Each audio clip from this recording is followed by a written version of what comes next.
8 years on from its inception, the long-contested Kermadec Ocean Sanctuary is now dead in the water. Minister Shane Jones declared it would have created a 620,000 square kilometre economic no-go zone, and he plans to take advice on whether to open it for seabed mining. Climate correspondent Isabel Ewing reports. First announced by Sir John Key at the United Nations in 2015. And New Zealand is proud to protect it.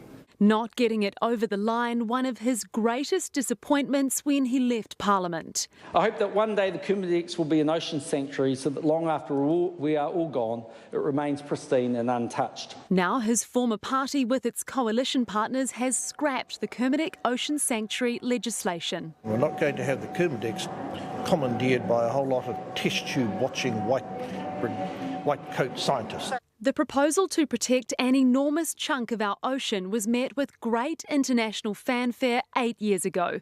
It ran aground after backlash from iwi and the fishing industry, claiming a lack of proper consultation from the then National Party. So really, the whole initiative has tended to stall as a consequence of that. There is currently a marine reserve around the Kermadec Islands extending 12 nautical miles from the shores of the islands. The government says that is ample protection.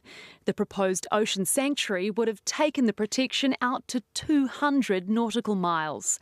It's an important migratory route for whales, as home to the Galapagos shark, short-tailed stingrays, groper, and a recent discovery in these waters, the warm ocean-dwelling garden eel. The Kermadec Island Marine Reserve, brilliant as it is, isn't big enough to cover all of the biodiversity and all the different habitat types that exist in what is really fundamentally a unique area in the world. The Minister for Fisheries and Resources says he'll take advice on whether to open the area for mining. The Kermadec's arc does have manganese nodules, but that's for another time and another day. New Zealand has signed up to a global deal to protect 30% of our oceans by 2030. The Kermadec Ocean Sanctuary would have protected a whopping 15% of our domestic oceans, which Shane Jones says made no sense. But now it's unclear how we'll hit that target. So the question really that the government is kind of grappling with here is biodiversity protection on the one hand versus fishing and mining activities, economic revenue, jobs, future green industries as well.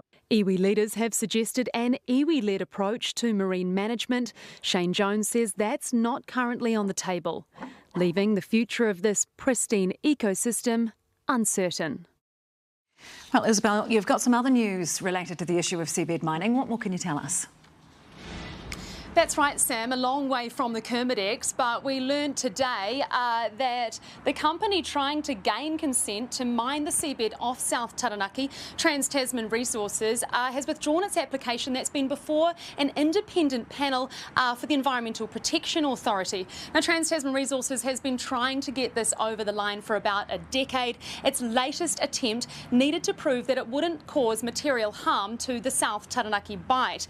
Now, TTR has released a statement today confirming it's withdrawing that application but not providing a reason for why it's doing that. We have had a statement though from Kiwis Against Seabed Mining calling it an utterly cowardly and cynical move designed to get around proper scrutiny of the project's obvious failings, and saying that this is Trans-Tasman Resources putting all of its eggs in the fast-track consent basket. Now, this consent hopes to extract about 50 million tonnes of sand from the seabed every year. It hopes to do that for 35 years. Now, Sam, we don't yet know which projects will receive that fast-track consent. That legislation is currently before Parliament. Isabel, thank you for that detail.